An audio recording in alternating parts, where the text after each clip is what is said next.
Bueno, continuando con nuestro libro de novelas escogidas de Mind Reigns, colección Aguilar, estamos con Los tiradores de rifle y vamos a iniciar lo que es el capítulo 33. Vamos a ver el 33, a ver, aquí está. Vamos a ver ahorita capítulo 33 y luego, como están muy cortitos, vamos a hacer 33 y luego el 34 y yo creo que también el 35 y 36 también. Bueno, ahí nos vamos porque están muy cortitos ahora. Bueno, vamos aquí a continuar. Capítulo 36. Un salto inesperado. Los guerrilleros hicieron alto y echaron pie a tierra. A nosotros nos dejaron en nuestras sillas y las mulas sujetas a unas estacas con las largas cuerdas de los lazos se pusieron a pastar. Guiadas por su instinto se metieron en donde esperaban encontrar mejor hierba y nosotros, en constante ajetreo, sufríamos los pinchazos de las zarzas, la pita y el maguey. Nuestros uniformes quedaron hechos jirones y nuestra carne una verdadera lástima. Rasguños, pinchazos y cortaduras nos hacían sufrir horriblemente. Las piernas, sobre todo, estaban completamente laceradas y las espinas del cacto nos producían fiebre. Pero todos esos tormentos eran pequeños comparados con el de tener que mantenernos sobre la silla, sobre la pelada madera, pues no llevaban las mulas sino el armazón. Nuestro estado era lastimoso. Los riñones, los muslos, todo nos producía agudísimos dolores. Cada sacudida, cada paso nos hacía gemir de loco tormento. A nuestro alrededor oíamos el chisporroteo de las hogueras que los guerrilleros habían encendido para preparar el desayuno y oíamos el ruido del molinillo en las chocolateras. Aunque estábamos medio muertos de hambre y sed, no se nos ofreció el menor bocado ni el más mínimo sorbo de agua. Así permanecimos más de una hora. Esta partida se ha reunido con otra que trae acemilas, observó Raúl. ¿Cómo así?, pregunté. ¿No oye usted los gritos de los arrieros? Escuche, se preparan para partir. Oíanse en efecto varias voces e imprecaciones dirigidas a las bestias. Mula, anda. Vaya, levántate. Mula, mulita, anda. Arre. En medio de la gritería me pareció distinguir la voz de una mujer. ¿Será? Deseché este pensamiento por demasiado doloroso. Volvió a sonar la trompeta y otra vez continuamos la jornada. El camino parecía seguir con árida cuesta, sin árbol alguno. El calor se hizo sofocante. Si nos hubiesen consultado, nuestra opinión sería que los serapes que nos habían abrigado durante la noche nos los quitasen de encima. Hasta mucho después no supe la razón que había inducido a los mexicanos a cubrirnos con aquellas mantas. No era para nuestra comodidad, pero el por qué y para qué lo ignoraba. Raúl sufría horriblemente de sed y pidió agua a un guerrillero, el que soltando una palabrota le dijo: ¿para qué agua? Dentro de poco no os ahogaréis de sed, sino de otra cosa. Esta contestación debió hacer gracia a sus compañeros, porque todos soltaron brutal carcajada. Próximamente, al mediodía, noté que bajábamos por una larga cuesta y oí rumor de agua corriente. ¿En dónde estamos, Raúl?, pregunté con voz desfallecida. Vamos hacia un afluente de la Antigua. ¿Pasamos por algún otro precipicio? Hice la pregunta con miedo, pues el ruido de un torrente y un viento frío que subía desde lo profundo del terreno llegaba a mí desde abajo.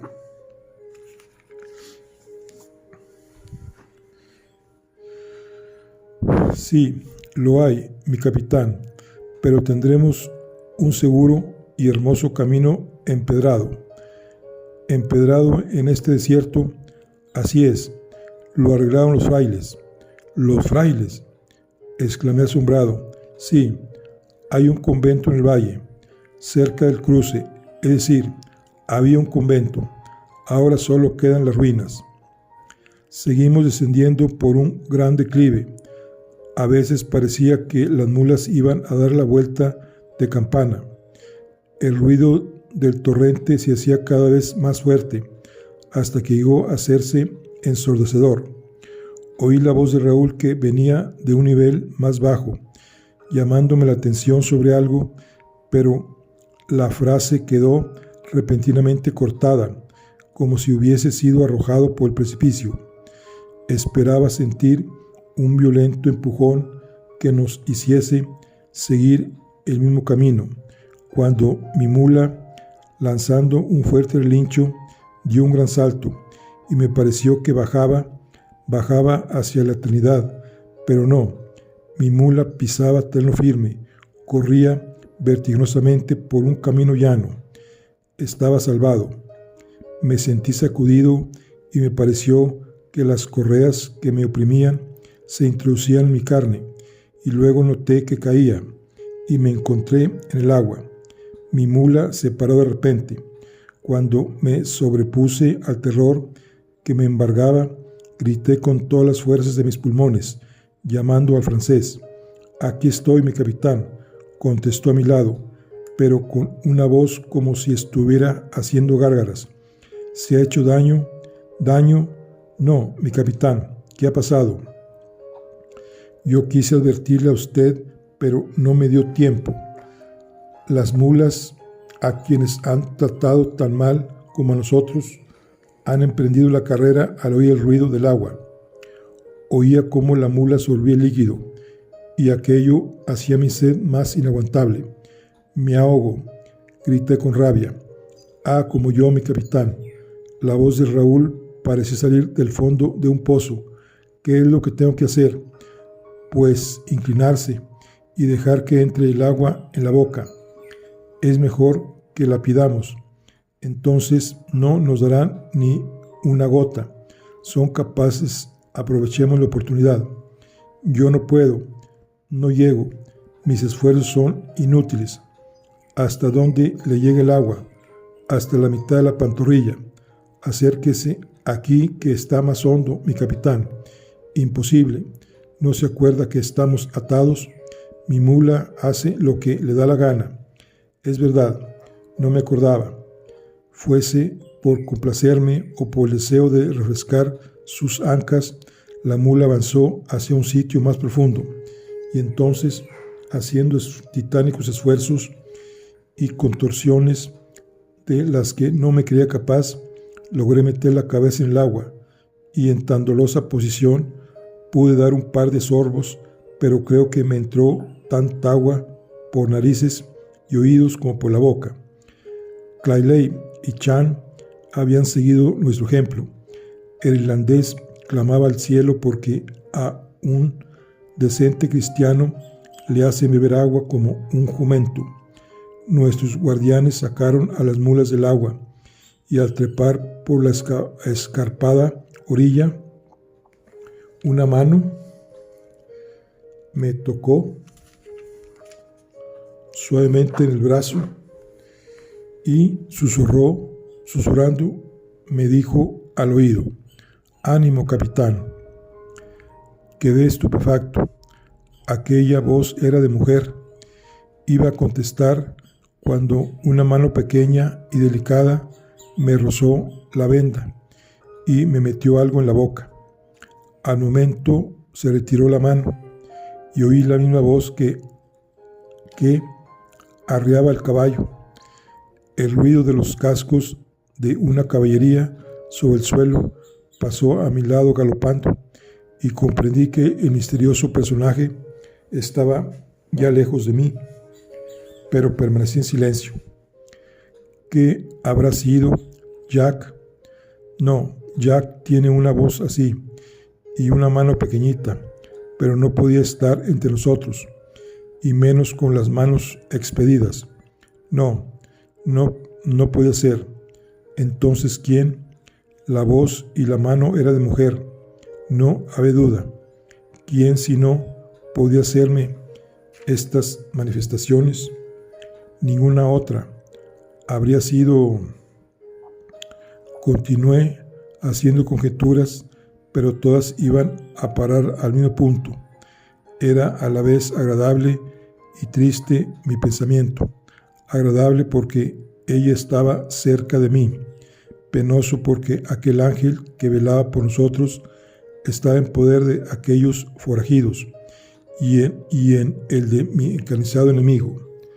Pero el coletazo de Lincoln le ha debido dejar sin vida. No hemos vuelto a saber nada de él. Ojalá Dios quisiese. El deseo era poco piadoso, pero no pude contenerlo. ¿Qué es lo que tengo en los labios?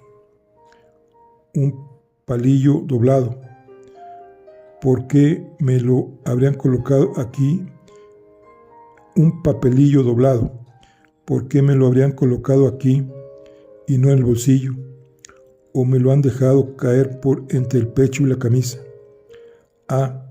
Había más previsión que lo que a primera vista parecía al dejarme en la boca. ¿Cómo hubiera podido sacarlo de uno a otro sitio si estaba atado? Mientras que estando en la boca, además, se evitaba el que lo cogiesen los enemigos y comprometieran al autor del escrito. ¡Qué inteligencia! ¡Qué astucia! En mujer tan joven e inocente, pero el amor. Empujé el papel hacia arriba para que quedase debajo de la venda, que hasta cerca de la boca me llegaba, sin dejarlo de los labios para cuando nos quitasen el pañuelo. Otra vez alto. Sí, señor. Ahora estamos en las ruinas del convento de Santa Bernardina. ¿Por qué paramos? Seguramente para almorzar. Lo que hicieron en la colina fue el desayuno. Los mexicanos de tierra caliente no viajan nunca durante estas horas de calor. Descansarán aquí hasta que refresque un poco al atardecer. Es de esperar que con nosotros tengan esa consideración, dijo Clayley. Solo Dios y nosotros sabemos la falta que nos hace un poco de sosiego. Daría 3 meses de paga porque me dejaran un momento tumbarme y estirarme a mi gusto. Sí, nos desmontaría, no por nosotros, sino para que descansen las mulas. Los pobres animales no tienen la culpa de lo que pasa. Raúl pensaba acertadamente. Nos descolgaron de las sillas y sin desatarnos nos llevaron a un cuarto que olía a humedad y ahí nos echaron al suelo como si fuéramos molestos fardos. Salieron nuestros carceleros y cerraron cuidadosamente la pesada puerta, y al momento oímos las pisadas del centinela que se paseaba por delante de nuestra prisión. Era la primera vez desde que caímos en sus manos que nos habían dejado solos, de lo que nos convencimos recorriendo los extremos, dando vueltas como rollos en todas direcciones. Por el mismo modo de locomoción, logramos reunirnos todos y charlar libremente, sin testigos, mezquino privilegio, pero que en aquellos momentos nos sirvió de gran alivio. Capítulo 34. Artimañas para leer una carta. ¿Ha oído alguno hablar de Dubrose? Pregunté a mis compañeros. Nadie desde la fuga de Lincoln. Me parece, dijo el irlandés, que Monsieur Dubrossi no nos ha de molestar más en la vida. Creo que todo el mal que tenía que hacer ese demonio ya está hecho. No es tan fácil matar a un hombre de un solo culetazo, observó Clayley, a no ser que le haya roto el cráneo.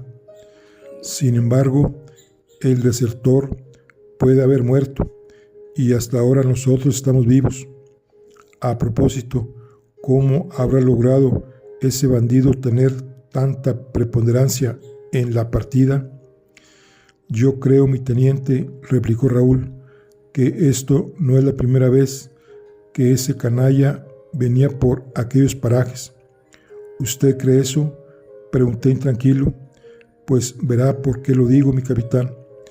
Recuerdo haber oído decir en Veracruz que un criollo se había casado o fugado con una señorita de una de las más distinguidas familias del país, y hasta podría jurar que el nombre del villano era Dubrossi, pero esto fue antes de mi tiempo y no sé más detalles sobre el asunto.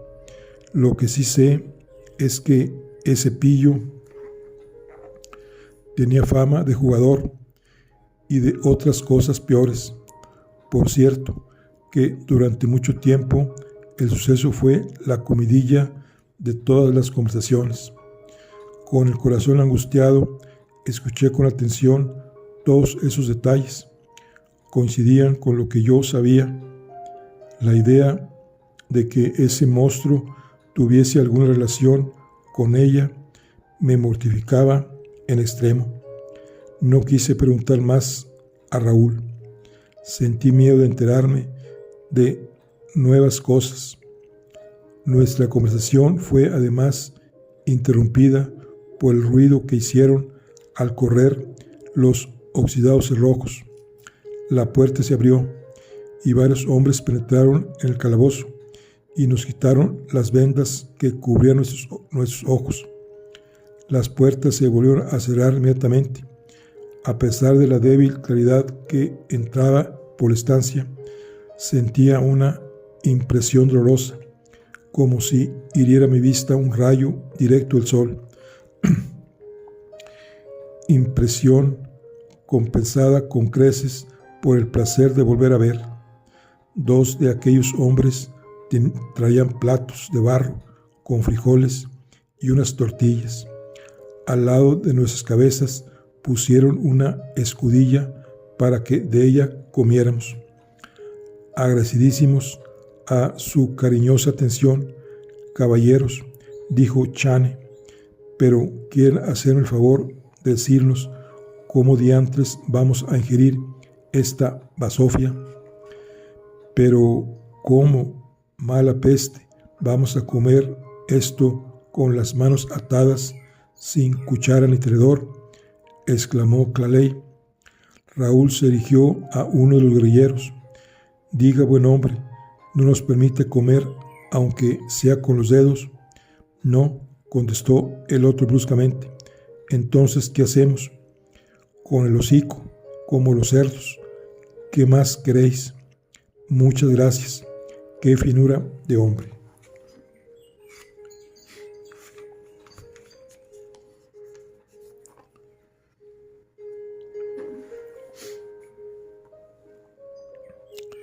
Si no lo quieren así, lo dejan, dijo el mexicano saliendo del cuarto con sus compañeros.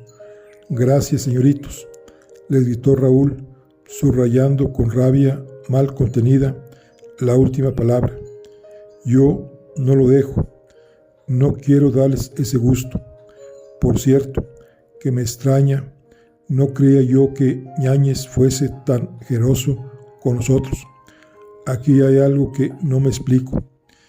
Y al acabar de decir eso, dio media vuelta y se echó de bruces sobre el plato y empezó a comer vorazmente. Canallas, herejes, vociferó Chane. Hacernos comer como a las fieras, malditos bandidos. Imitando a Raúl, se puso a comer con avidez. Mi capitán, haga como nosotros, Me dijo Clayley: anden ustedes, no me esperen. Había llegado el momento oportuno, rodé sobre mí mismo hasta el pie de la reja y, haciendo inauditos esfuerzos, logré, apoyándome en la pared, ponerme de pie. El ventanillo, que ni siquiera tal nombre merecía, parecía la entrada de un palomar y se ensanchaba de fuera adentro, como las fronteras de los fuertes.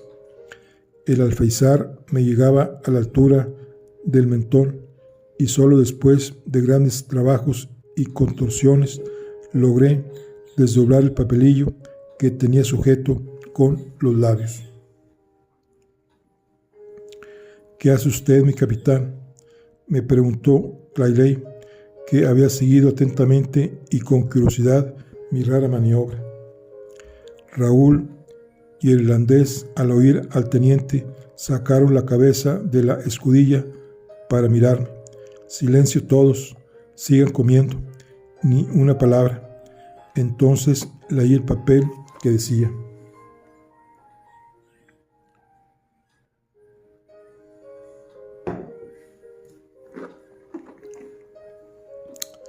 esta noche os cortarán las ligaduras.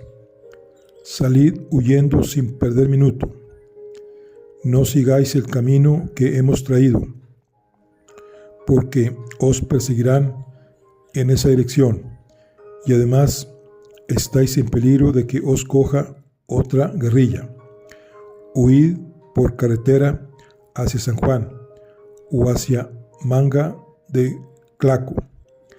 En ambos sitios encontraréis avanzadas de los vuestros. El francés os servirá de guía. Ánimo, capitán. Adiós. PD, postdata.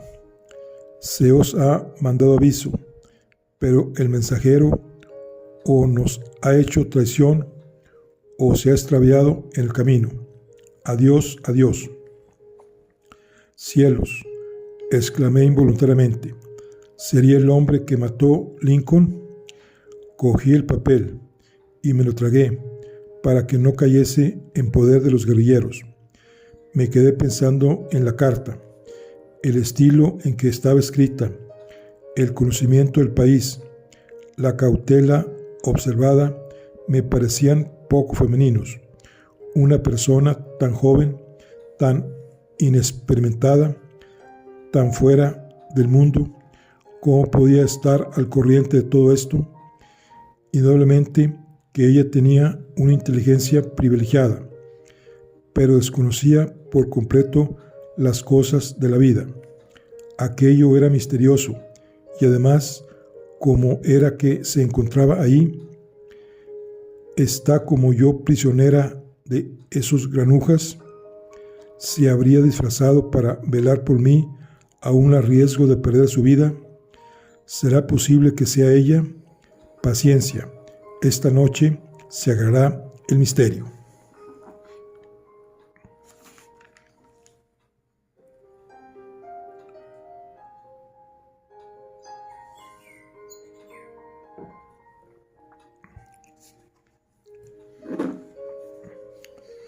Continuamos con el capítulo 35.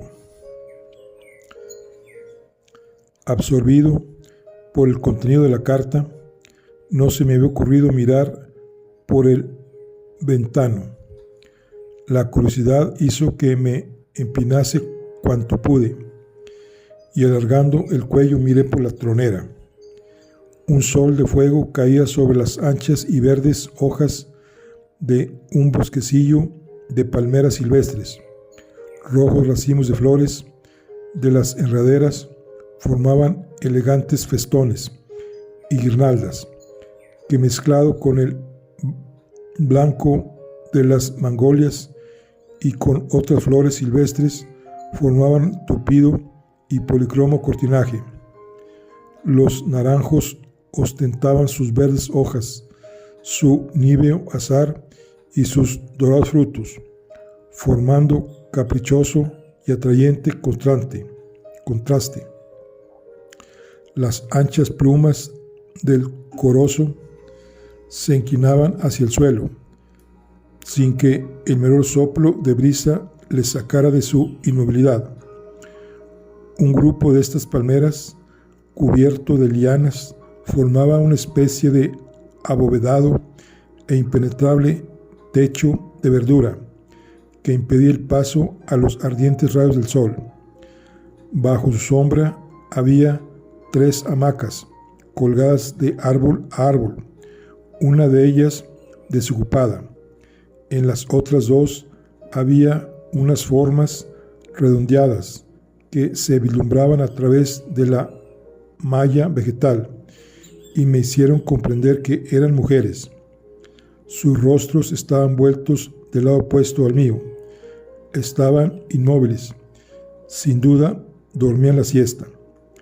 Mientras yo contemplaba aquella escena, noté que el ocupante de la hamaca más cercana a mí se rebullía para dar vuelta y, balbuciendo una palabra, quedó de nuevo dormida. Vi una cara y mi corazón dio un salto como si fuese a salirse del pecho. La conmoción que sentí casi me hizo perder el sentido. Era Guadalupe Rosales. Su pierna caía fuera del colgante lecho. La chinela de raso que calzaba su pie estaba en el suelo.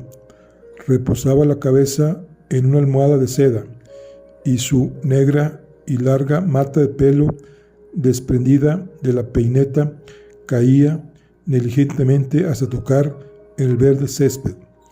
El encaje de su corpiño subía y bajaba con el acompasado ritmo del sueño tranquilo. Mi corazón estaba dominado por un tropel de emociones: sorpresa, placer, amor, angustia, pena. Sí, pena, porque dormía, porque podía mecerse dulce y tranquilamente, sabiendo que a pocos pasos de ahí yo sufría los malos tratos de mis bárbaros carceleros. Sí, sí, ella puede dormir, murmuré despechado.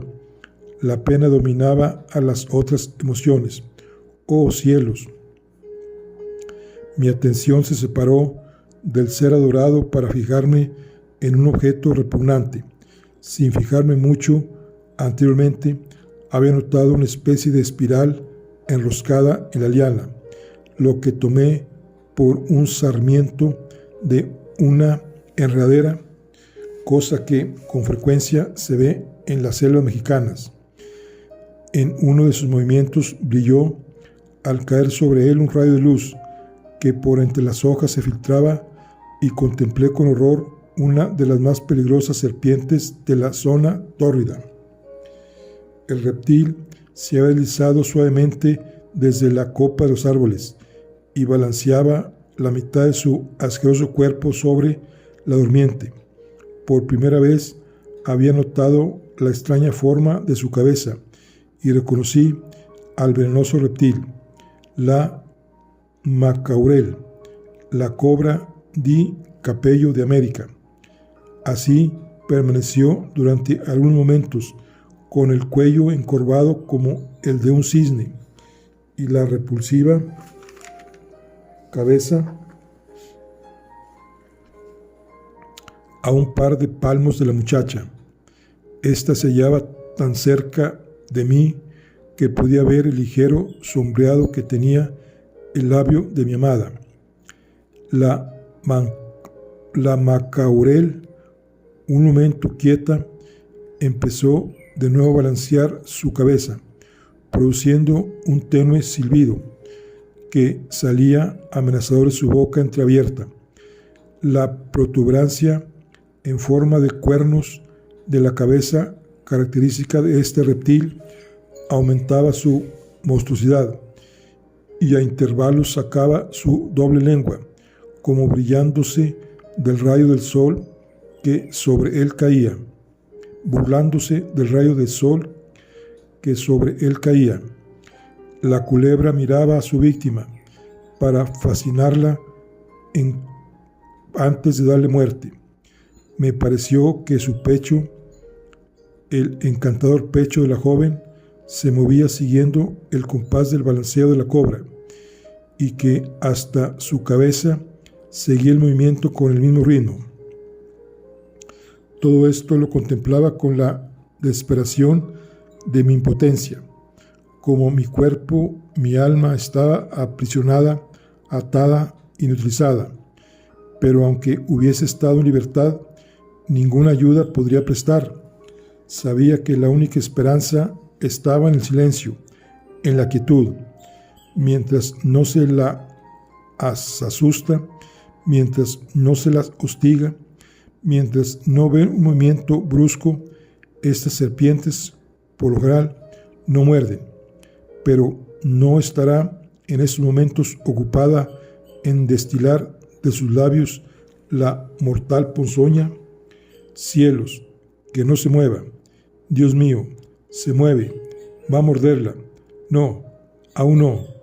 Permanece tranquila. Ahora, tiembla. La hamaca oscila, se agita hipnotizada. Señor, piedad.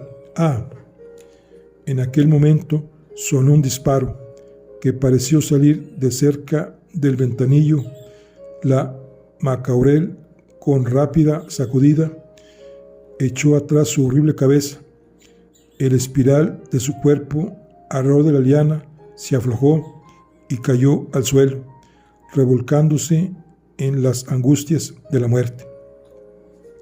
Las jóvenes despertaron dando gritos, saltaron al momento de sus hamacas y, cogiéndose de las manos, desaparecieron veloces del lugar del suceso. Varios hombres acudieron y remataron al reptil con sus machetes. Uno de ellos se agachó para verle de cerca y exclamó: «Caray, tiene un balazo en la cabeza. Vaya, una puntería». Al momento acudieron en tropel a la puerta de nuestro calabozo, la abrieron y penetraron vociferando: «¿Quién ha disparado?». «¿Qué dice usted, hombre?», contestó preguntando Raúl, malhumorado, desde que el guerrillero le había negado el agua que al comer le pidiera. Pregunto, ¿que quién ha disparado? ¿Disparado? ¿Qué sé yo de disparos? En condiciones estamos para disparar nada. Si yo pudiera, te aseguro que el primer tiro que saliese de mi fusil iría a parar a la chola que tienes llena de aserrín». «María Santísima», exclamó el guerrillero, haciendo un gesto de asombro. «Naturalmente estos no pueden ser si están amarrados». Los mexicanos se fueron y de nuevo nos dejaron sumidos en nuestras tristes reflexiones.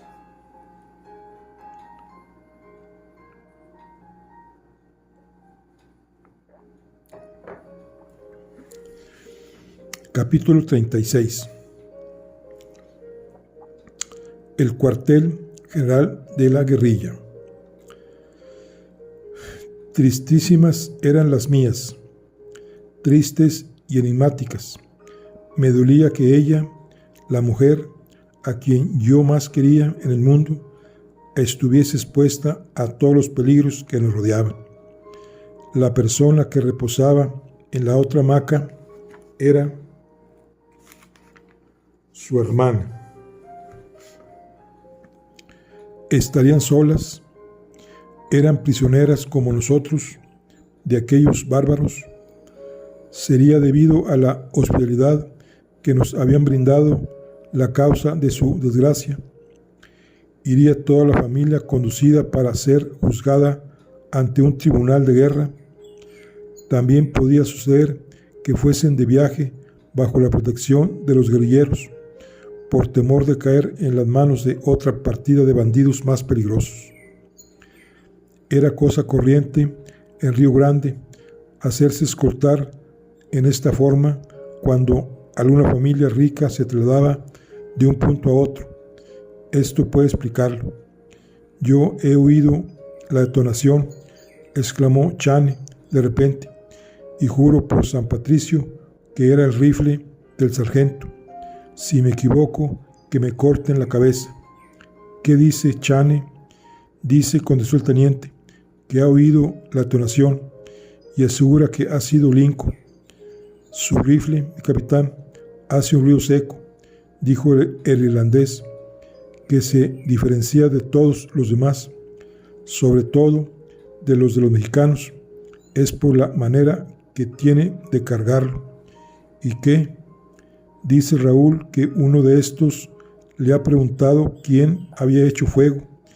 Yo he oído el disparo, pues estaba aquí, al lado de la puerta, y el tiro ha salido del mismo lado, y juro y perjuro que el ruido ha sido producido por el rifle del sargento, o por otro tan igual a él como mi soldada de una semana se parece a la del anterior. Extraño, muy extraño, pensé, pues yo también había hecho la misma observación. Además, yo he visto al muchacho, mi capitán, añadió Raúl. Le vi pasar cuando esos tíos abrieron la puerta. ¿A qué muchacho? Al que sacamos de Veracruz, a Narciso, al mismo, y si no me equivoco, iba montado en la misma mula blanca que llevó su padre al campamento.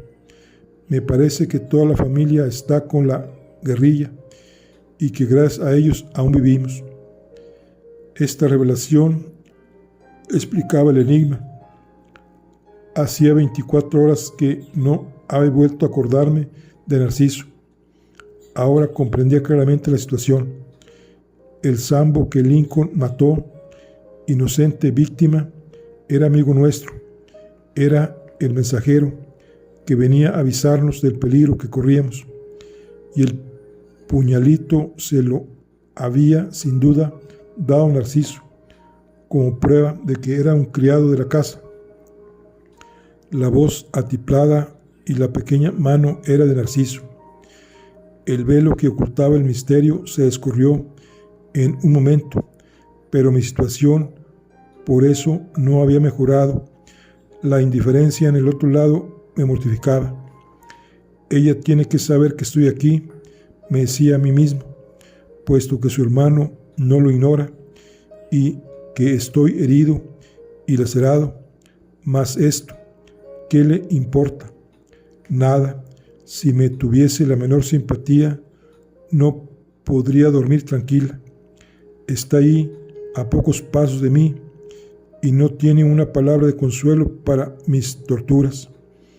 Ella va cómodamente sentada en unas jamugas o en una litera, escoltada por algún canalla, coqueteando quizá con mi odiado rival.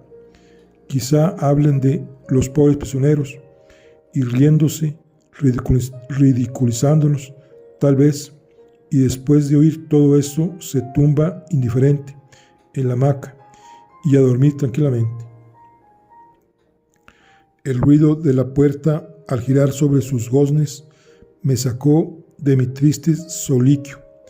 Media docena de mexicanos entraron, nos volvieron a poner las vendas y nos montaron y ataron como anteriormente, y como la otra vez sonó el clarín para reanudar la marcha.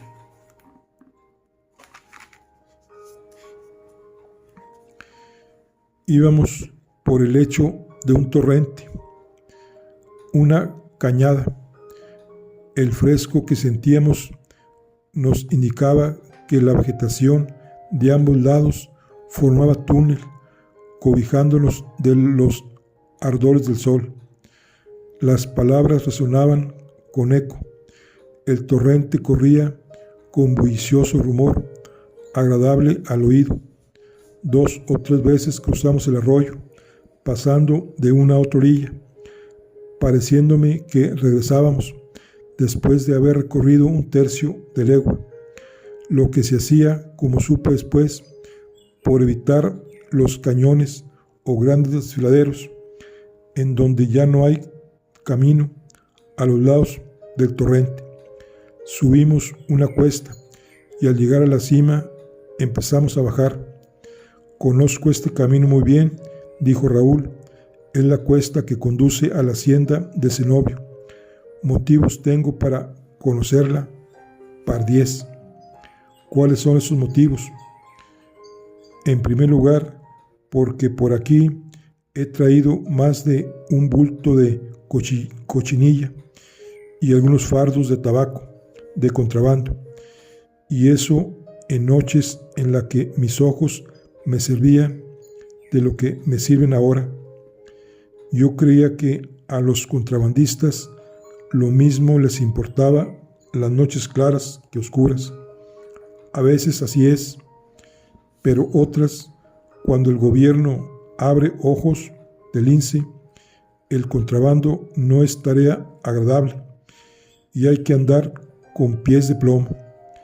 Las hemos tenido buenas. Precisamente esta misma cuesta me trae un recuerdo que ya, poco me faltó para que me mandaran al infierno o al purgatorio. A ver, ¿cómo fue eso, Raúl? Zenobio se había procurado a bajísimo precio un gran lote de cochinilla, pero se lo vendió un granuja de Oaxaca y lo tenía escondido a 2 leguas de la hacienda, en las montañas, y esperábamos que un barco anclase en la desembocadura de Medellín para mandarlo fuera. Unos cuantos contrabandistas nos comprometimos a llevarlo a la costa, y como la mercancía era de mucho valor, el patrón nos armó hasta los dientes, encargándonos que lo defendiéramos hasta lo último. La gente de Zenobio era de temer. No sabemos cómo, pero es el caso que el gobierno tuvo un soplo y envió desde Veracruz un fuerte destacamento para defendernos, para detenernos y descomisar el contrabando. Al otro lado de la cuesta, en donde tuerce el camino de Medellín, topamos con los soldados. ¿Y qué pasó? Pues que empezamos a tiros y la batalla duró más de 1 hora. Después de haber perdido la tropa 10 o 12 hombres, los valientes lanceros volvieron grupas hacia Veracruz, más listos de lo que habían venido, y el contrabando pasó tan ricamente. Nosotros perdimos 3 hombres, por aquí cerca deben estar sus restos, y poco me faltó a mí para quedarme con ellos. Aquí en el muslo tengo un balazo que precisamente en este mismo momento me está haciendo saltar de dolor. A mis oídos llegaron ladridos de perros que procedían del valle. Los caballos comenzaron a relinchar y los mesteños de los campos cercanos contestaban a reconocer a sus compañeros. Debe ser ya de noche, Raúl. Anochecido, supongo, mi capitán. Huele a esa hora. No pude menos de reírme. Había algo de cómico en aquello de oler la hora. Los ladridos de los perros cesaron. En cambio se escuchaban voces humanas dando la bienvenida a los guerrilleros. Los cascos de las caballerías sonaron con diferente ruido.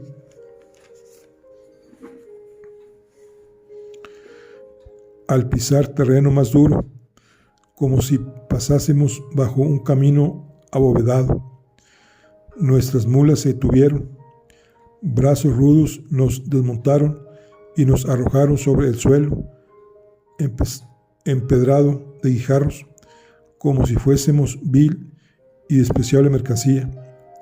Durante algún tiempo permanecimos escuchando el vocerío que nos rodeaba, el relinchar de los caballos, el ladrar y aullar de los perros, el mugido de las vacas, el blasfemar de los arrieros al descargar las mulas, el ruido de los sables arrastrando sobre las piedras, el tintineo de las espuelas, las risotadas de los hombres y los gritos de las mujeres venían todos en tropel a herir nuestros oídos. 2 hombres se nos acercaron y pude oír su conversación. Son de la partida que se nos escapó en la Virgen. 2 son oficiales. Malditos, yo también estaba ahí y aunque lejos las balas de estos puercos llegaban a nosotros, es de creer que el patrón los mande ahorcar. ¿Quién sabe?, replicó el primero que había hablado. Pinzón ha sido cogido esta mañana en Punta Moreno con otros varios. Han tenido un fandango con los dragones yanquis. Ya sabes que el viejo ve por el ojo derecho de Pinzón y prefiere separarse de su mujer antes que de él. Entonces, ¿crees tú que los canjeará por estos? Es probable. En cambio, si nos cogen a ti o a mí, le importaría un bledo y dejaría que nos ahorcasen como perros. Eso es lo corriente, ya sabes. Ya empiezo yo a cansarme de esto, José. Te aseguro que tengo ganas de desertar e irme con el padre, con Jarauta. Sí, está en el puente, con una partida de valientes jarochos, con algunos de los que estuvieron con nosotros en Río Grande. Viven espléndidamente.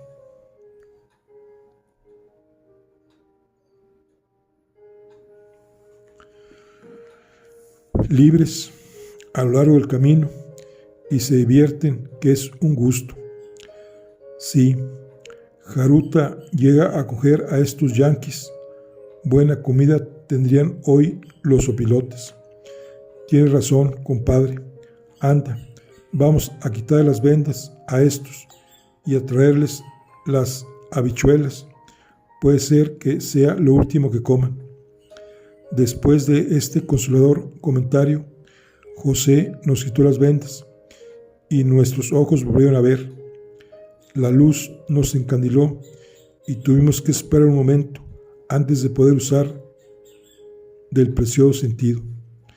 Estábamos tumbados sobre el duro suelo en un rincón del patio que era grande, cercado por espesas tapias a las que había adosado pequeñas casuchas con azoteas. Estas construcciones eran bajas, de un solo piso, excepto las de la fachada principal, en donde estaban las mejores habitaciones. Los otros 3 lados del patio los formaban las cuadras y las caberices, los graneros y las estancias de criados y guerrilleros. Por todo el frente de la fachada principal corría una galería, cuya balaustrada estaba adornada con grandes jarrones llenos de plantas y flores. Cortinas de vivos colores la protegían de los ardores del sol, y como algunas estaban recogidas, podíamos ver el elegante mobiliario de la casa. En el centro del patio había una gran fuente, cuyos chorros de agua caían en una pila de mampostería, a cuyo alrededor se veía un círculo de naranjos, de frutos dorados y verdes hojas que se reflejaban en la superficie cristalina.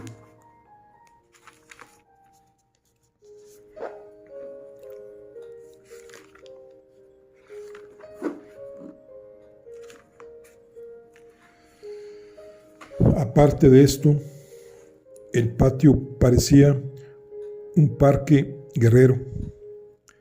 De las paredes colgaban pistolas, sables y machetes. Los fusiles en los rincones formaban pabellones y en sitios ostensibles, ocupando el puesto de honor, 2 cañones con sus armones correspondientes. Eran nuestros conocidos del Valle de la Virgen. De un lado a otro del patio habían instalado largo pesebre en el que mulas y mesteños comían con avidez su ración de maíz.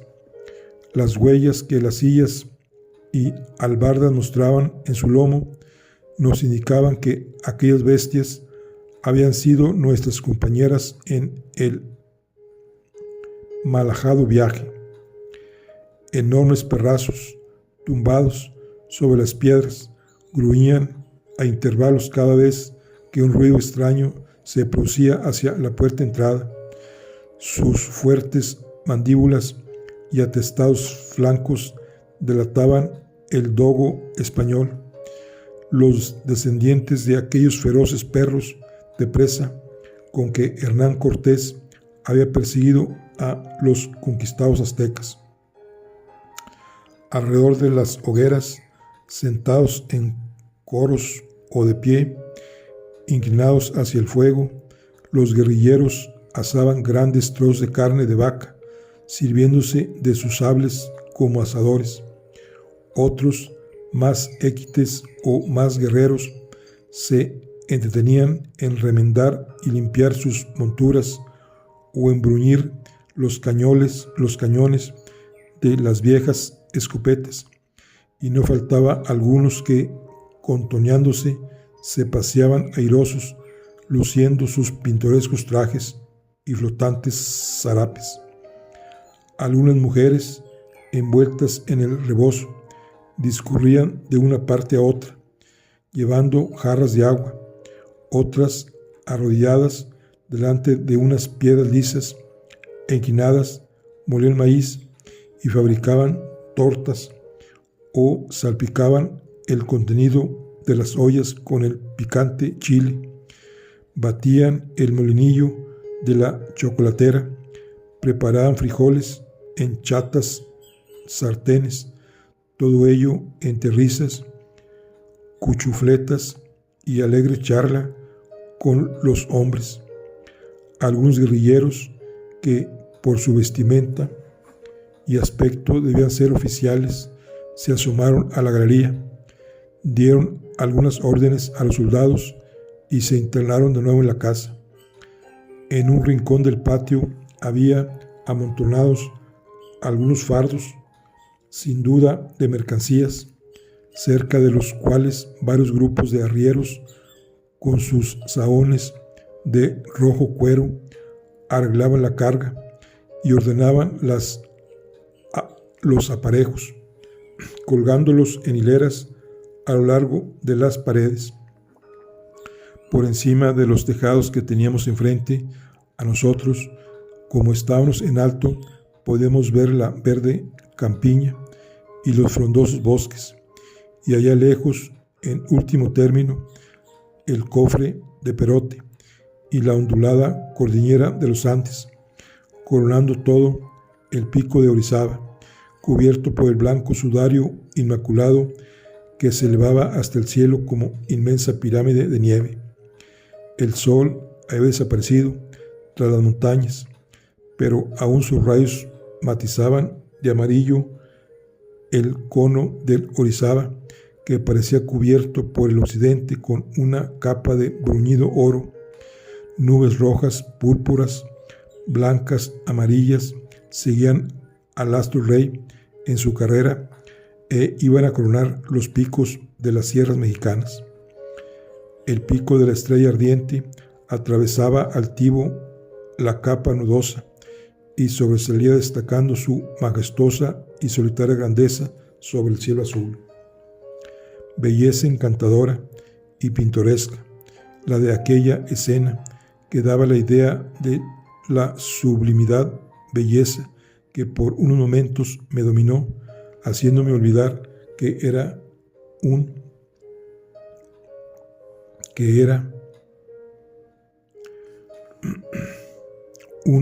maltratado prisionero de guerra. Mi sueño se desvaneció al oír la ruda voz de José, que se acercaba a nosotros, seguido de dos peones, con una hortera en la que traía nuestra cena, consistente en frijoles negros y media docena de tortillas, mezquina colación, pero como estábamos hambrientos, no pusimos reparo. A falta de pan, colocaron el recipiente delante de nosotros y por primera vez desde el momento de nuestro cautiverio nos desligaron las manos. No había cuchillos, cucharas ni tenedores, pero Raúl, que conocía las costumbres del país, abarquilló una tortilla que le sirvió de cuchara. Al momento lo imitamos y las alubias pasaron de la fuente a nuestros estómagos en un abrir y cerrar de ojos. Bueno, aquí concluimos lo que es el capítulo 36. Aquí terminamos nuestra lectura del día de hoy. Nos vemos en la siguiente. Hasta luego.